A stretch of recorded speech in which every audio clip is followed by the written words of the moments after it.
you have a cotton candy that tastes like salted butter. Tell me, where did that come from? General weirdness, I would say, and a love of all things food. Welcome to the Always Hangry podcast, where we explore the way we eat, the good, the bad, and the completely ridiculous. I'm your host, George Duran. Today, we're at the Fancy Food Show right here in New York City. Every year, thousands of new food products are introduced in the United States with one goal: to become the next thing you can't stop eating. Some of them solve real problems, some of them are completely unexpected, and sometimes you're left asking whether the world really needed electrolyte jam or portable tofu. But every one of them tells us something about where our food culture is headed. Today we're walking around the show where we taste the newest products, meet the people behind it, and find out what they say about the future of food. If you haven't heard of the Fancy Food Show, this is where thousands of food makers from around the world gather together to unveil everything from the next big grocery obsession to products you won't actually believe exist. So we wanted to make something that was also appealing to adults, and we find that adults are really drawn to both the nostalgia of cotton candy, but also modern trends of putting a twist on it. So that's how we ended up with salted butter. That was Morgan Wheeler, founder and CEO of Cirrus 9 Candy, explaining why she makes salted butter cotton candy. By the way, cirrus is spelled C-I-R-R-U-S, like the cirrus clouds, hence the cloud-shaped cotton candy. Are we seeing a big trend on candy kind of being skewed to older adults, not just for nostalgia, but also kind of more of a refined flavor profile? Yeah, absolutely. We have seen that people, yes, not only with the nostalgia, but also looking for different flavor profiles and ways to reinvent sort of old classics that kind of tale as old as time kind of stuff. Some of the other flavors that Cirrus 9 sells are things like lychee and Tulare cherry, Madagascar vanilla, New York maple syrup, even forest berry and pina colada. By the way, if you didn't know, the Fancy Food Show takes place at New York City's largest convention center, the Javits Center. This convention is huge. There are buyers, there are distributors, importers, retailers, press, people wearing lanyards with the confidence I can only dream of. Honestly, the world shows up here and everybody's handing you a sample to taste. This show is a foodie's Disneyland.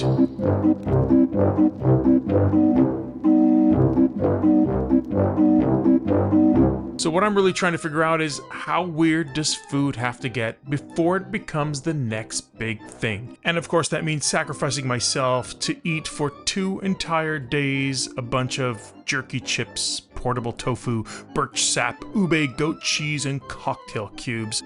You know, just for research. Okay, so this is a group of makers and manufacturers of specialty food. That's Liana Salama, Senior Vice President of Marketing and Communications for the Specialty Food Association. If you think about specialty food, it's a high quality, lots of craftsmanship, value-based, kind of all the better version of the food that's out there right now. It's a showcase of creativity and innovation. I mean, these are small makers who are coming up with ideas in their kitchen and then bringing them to market. So these are not ideas that are kind of focus grouped or mass produced. These are little eclectic ideas that are being brought to life. So that line stuck with me. Little eclectic ideas being brought to life. And that's because the entire show is not just a trade show. It's thousands of tiny food bets. Somebody's betting that America wants savory oatmeal. Somebody's betting that cotton candy should taste like salted butter. Somebody's betting that the next thing we all need is jam with electrolytes.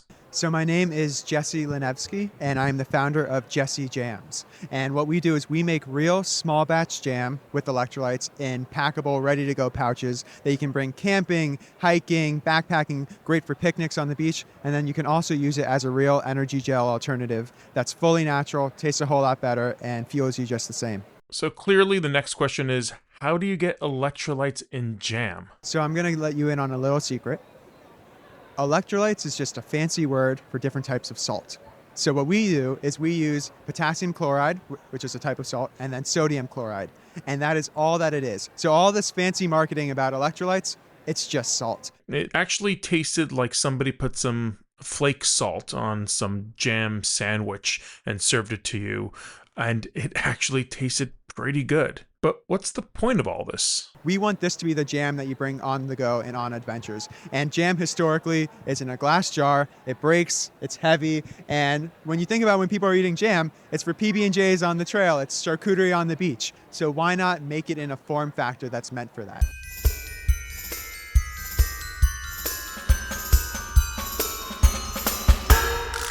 Now, when you're on the floor, you start seeing the logic everywhere, including this squeezable jam that has electrolytes.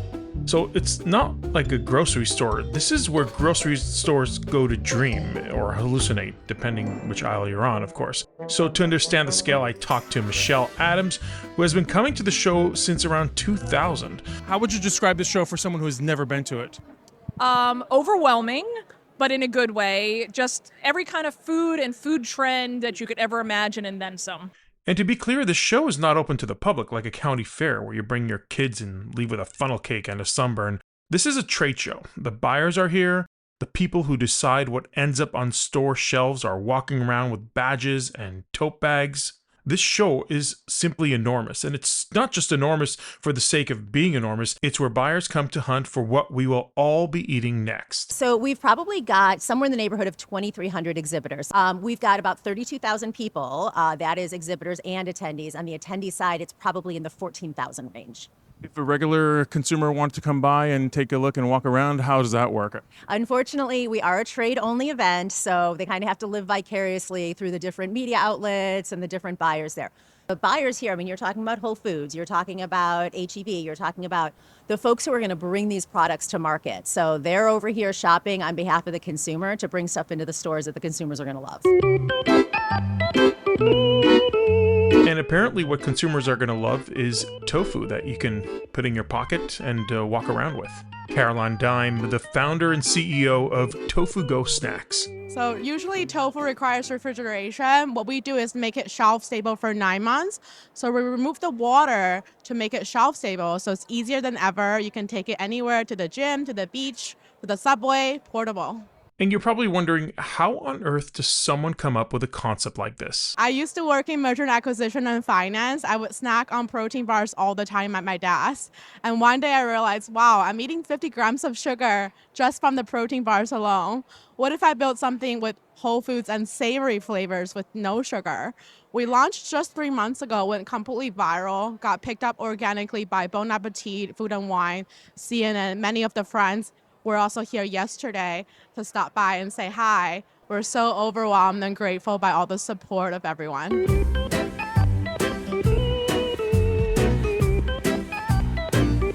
The one thing you'll notice at the Fancy Food Show is this buzzword pileup. You see gluten-free, no sugar added, keto, vegan, high protein, non-GMO, high fiber, you name it. And that's when I met Christopher Kion. He's a co-founder of Good Journey, and he makes donuts and cookies, but not your ordinary donuts and cookies. We make decadent donuts and cookies that are low sugar, gluten-free, and high fiber. Okay, so one of the things I'm noticing, I literally walk by and your sign is enormous. It looks like a donut, but it says non-GMO, keto, zero added sugar. That's quite a list of things it does not have. What does it have? It has fiber, it has a little bit of protein, and the main thing is that it doesn't have zero added sugar, so you won't get that sugar crash or high.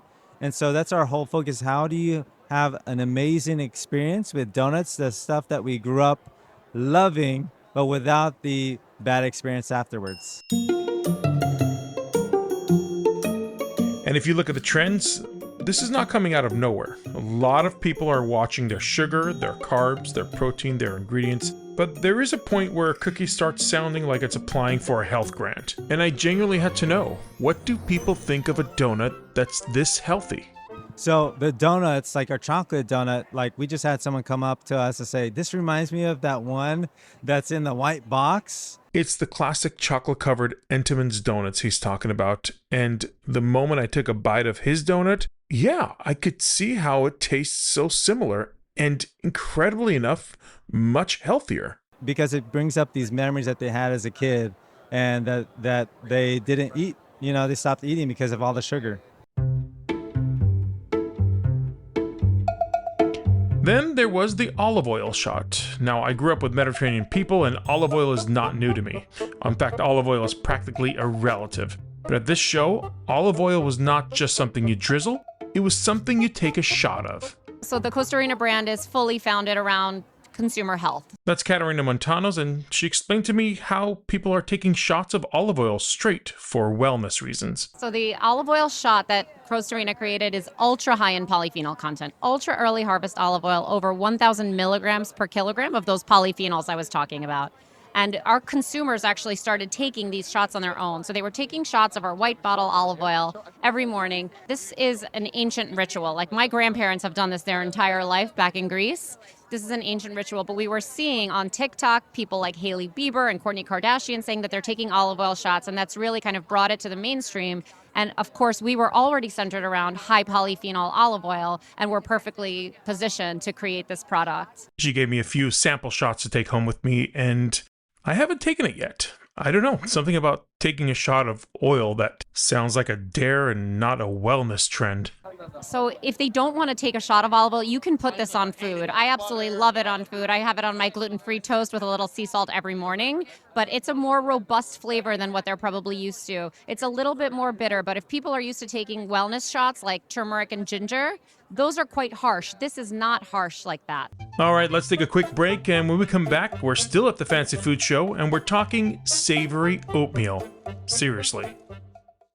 Hey, want more of Always Hangry? Head over to alwayshangrypodcast.com for full episodes, newsletters, and much more. And don't forget to follow us on Instagram, TikTok, YouTube, and Facebook at Always Hangry Podcast for exclusive clips, behind-the-scene moments, and plenty more food debates. Now back to the show.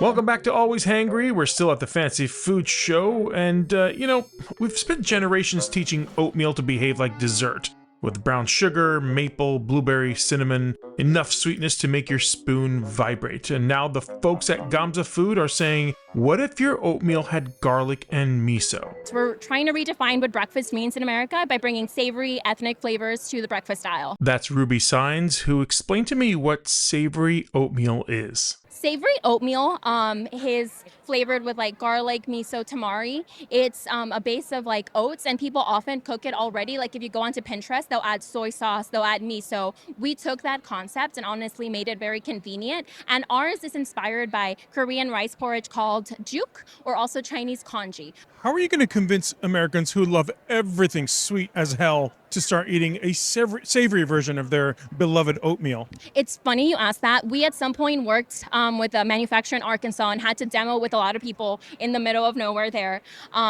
We took our savory oatmeal. They have oatmeal for breakfast, even people that are like 50 plus, and they were honestly tired of having blueberry, sugar, maple, and we gave them another option. They know what garlic is. They know what oatmeal is, so now it's like another way to start their day. They're not having any like blood sugar spikes, so honestly they really like that. Ours is low sodium, again, no added sugar, just 200 calories, 8 grams of protein, so it's a really great way to start their day. Not a lot of convincing. So what exactly does savory oatmeal taste like? Yeah, so right now we have a sesame garlic flavor, and that's our only one. We've really trying to hone in on the base, which is oats, puffed rice, and quinoa flakes. So it's a little bit different. It does have that rice from the puffed rice, so like the texture is closer to like a rice porridge versus like a really more like, let's say, slimy oatmeal. And yes, I was forced to taste a sample, but that's what this whole show is about. You see, every single booth at the show is handing out samples you can taste. They spend a lot of time and a lot of money to bring that product here and to sample it in a way that's attractive to the folks on the show floor. And you have to do that. I mean, there's a lot of trade shows out there. I've been in the trade show industry for a while. And there are some folks out there who think that they can do what you do at a trade show online or through digital means. That will never be true of food. You just can't, it's just, you cannot experience it any way except in person through a sample.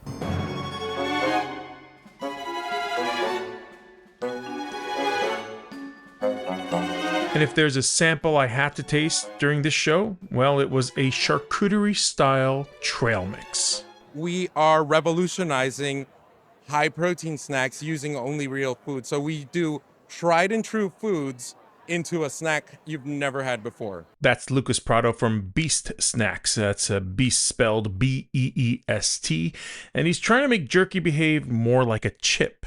That kind of came about because my wife and I walked in on my grandma who has diabetes. And like one day we would just walk in the door and I'm like, hey, grandma. And she's like, ah! And she spilled a bag of chips she had hidden in her drawer. Because like the whole family has diabetes, so So it took a little bit of time, but Lucas was finally able to tell me what's inside of their charcuterie trail mix. We have pork jerky chips because, you know, prosciutto or serrano ham. We have Parmesan cheese crisps and roasted almonds. So we have 3 ingredients. And the weirdest ingredient or sub-ingredient or like hidden kind of thing within a thing is paprika. And that's just because it sounds funny. As you could tell, Lucas is a character, and he's honestly doing really well. And I go to fitness events because we do high protein stuff, and I'm like the chubbiest guy there, and I'm like selling like 0 sugar, high protein things, and they're like, yeah, but like, do you even eat this? I'm like, no, because I'm saving it for you.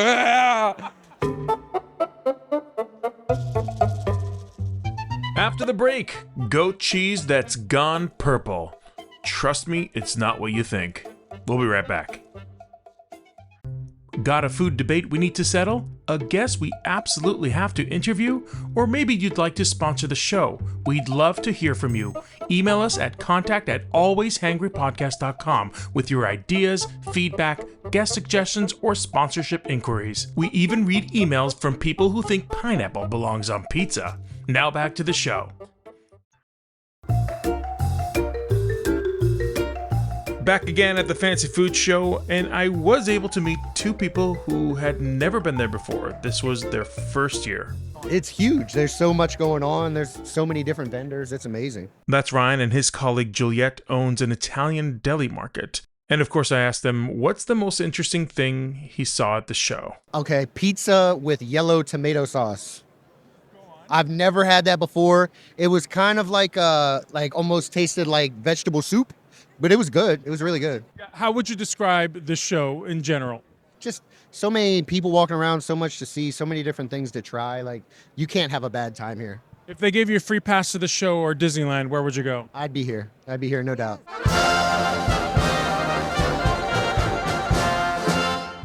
Indeed, this may be the most magical place on earth because only here can purple ube goat cheese seem perfectly normal. It's almost off-putting, but then when you see it's ube, you're suddenly saying, okay, this could be good. It's certainly eye-catching. There's like hints of blue for me. So absolutely violet, a little bit of blue. And I'll tell you what, people are eating with their eyes. They come to the booth, you know, kind of looking at it like something might be wrong. But as soon as they try it, they go back for a second bite. Alex Coonan, president of LeClaire Creamery, explained to me how a customer requested ube inside their goat cheese. Now, ube, if you don't know, is a purple yam native to the Philippines. It's known for its vibrant violet color and mildly sweet, nutty flavor, and pairs remarkably well with goat cheese. Goat cheese has this really unique citrus note that comes through. It should be fresh, it should be clean, and that citrus really helps complement the coconut, the earthiness. It sort of cuts through. When I'm eating it, I kind of feel like I have 4 or 5 different flavors going on, and it's very interesting. Another flavor that kept popping up at the Fancy Food Show was tamarind. If you don't know tamarind, it's sour, tart, tangy, kind of sweet, and it shows up in cuisines all over the world. At Tamarind Heads, Sashi Kumar and Brittany built an entire brand saying this ingredient belongs in the American cuisine. And what we've done is our first product is a barbecue sauce. It's exactly how my wife Brittany and I eat every day. We dip our chicken nuggets in it. We use a crock pot and make our food for the weeknights. We actually put it into our eggs and give it to our 2-year-old. So we're taking a fruit that's used every single day around the world, and we're putting it into products that we here eat as Americans every single day. And that made me think how adventurous American palates have become. Tamarind has made the leap from Indian, Thai, Mexican, Middle Eastern into the American mainstream thanks to these guys. I would say it is the true representation, at least for me, of what I think of America. It is the melting pot of so many wonderful places around the world, and you can only bring that together here. it's the innovation, it's the people, it's the desire to see new things and bring new things in. And that's to me what America represents. And I feel like we're really following that tradition and that ideal. It's crazy to see that some of these products aren't just food. They're a source of pride to some of these people. Around the world, artisans spend years, sometimes generations, perfecting a single craft, and they can't wait to share it with you at the show. Take, for example, Stefano from SCP Global Imports, who was literally serving entire burrata cheeses for each person at the show. Are people capable of eating an entire burrata at the show? Yeah, of course. It's not work like to just like have a little test. You gotta have the full experience. I felt like this guy was like every Italian I've ever known, opening their doors and their kitchens and their refrigerators just to make sure I'm eating something. We grew up in Italy, and that's like normal for us. Like walk in during afternoon and see the guys making fresh burrata or fresh mozzarella, and I grab it right from there. And We're seeing a lot of burrata in every supermarket today. oh yes, yes. Is that helping your business? Even if you see a larger manufacturer of burrata, does it help you also sell more? Yes, because people, they know more of the test and they know what it is. So it's when they test the difference from the regular supermarket to the like small shop like us, they know the difference like right away. Who makes the best burrata? Us.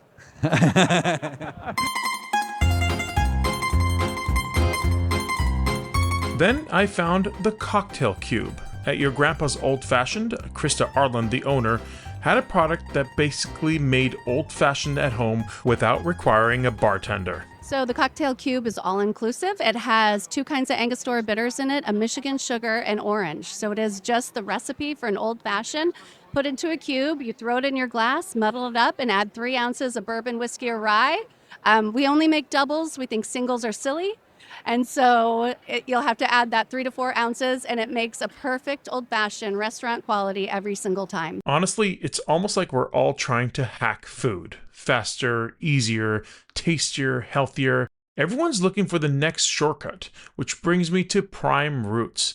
I've been seeing these guys at the Fancy Food Show year after year. So at Prime Roots, we're making all of our favorite deli classics made from fungi. So think your humble mushrooms turned into your favorite deli meats. So the benefits are that there's none of the bad stuff you find typically in deli. So no nitrates, preservatives, hormones, and it really is good for you with all the protein and the experience that you expect, just really upgrading the sandwich. Kim says that Prime Roots is geared towards flexitarians, not necessarily vegetarians. So people are looking to reduce their meat consumption, eat a little bit healthier, but not vegan, vegetarian, not trying to prescribe a singular, really restrictive diet. It's just a mindful eater who's looking to eat more protein but less from an animal source. Some of those vegan deli meats they have are smoked turkey, Black Forest ham, Italian salami, pepperoni, even Applewood smoked bacon. By the way, you can't see it, but I'm doing air quotes every time I say any one of these meats, because after all, they're all made from fungi.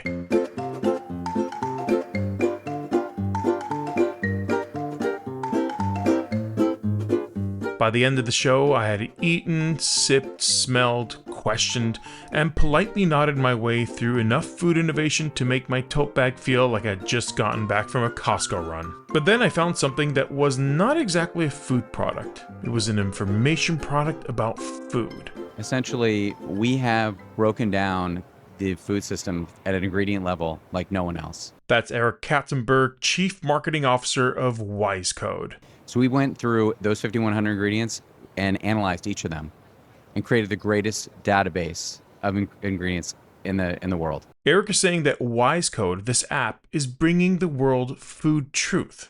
Through the power of AI and with our database, we're able to actually look into the packaged ingredients, the packaged food system, and break it down and give you exactly what the nutritional quality is, the ingredient quality, health outcomes, and give you a full, complete picture of what you're actually eating. So you download the Wise Code app, it scans the QR code of the food you're about to purchase, and then AI gets to work. So the number one thing with our app, when you scan a product, you're going to see if it's ultra processed or not. And that to us is the biggest issue for consumers we want to address. And from there, you can go a step further and you can look at health outcomes, nutrition quality, density, and give you and actually make your own preferences within the app and what you're looking for with each product. By the way, if you're interested, you can download Wise Code right now from the App Store or Google Play. So, what did I learn after 2 hours of interviews, one massive convention center, and enough samples to ruin the concept of lunch? Well, for one thing, we haven't stopped innovating in the world of food. But is every invention necessary? I mean, does toast need electrolyte jam? Does America really need a savory oatmeal? And does cotton candy need to taste like salted butter? That's not for me to say. But what I do know is that every one of those products tells you something about us. We want fun, health, convenience, and things that surprise our palates. We want to believe that the next bite might be a little better, smarter, stranger, and more delicious than the last one. I walked out of the Javits Center feeling like I had toured the future of American pantry, with sore feet, a full tote bag, and a deep respect for anyone brave enough to say, "I invented this, please taste it." By the way, show notes and all these links can be found in the description or over at alwayshangrypodcast.com. I'm George Duran. Thanks for tuning in to Always Hangry. If you enjoyed the show, be sure to subscribe wherever you get your podcasts. And for bonus content, episode notes, behind-the-scenes extras, and much, much more, visit alwayshangrypodcast.com. Until next time, stay hungry.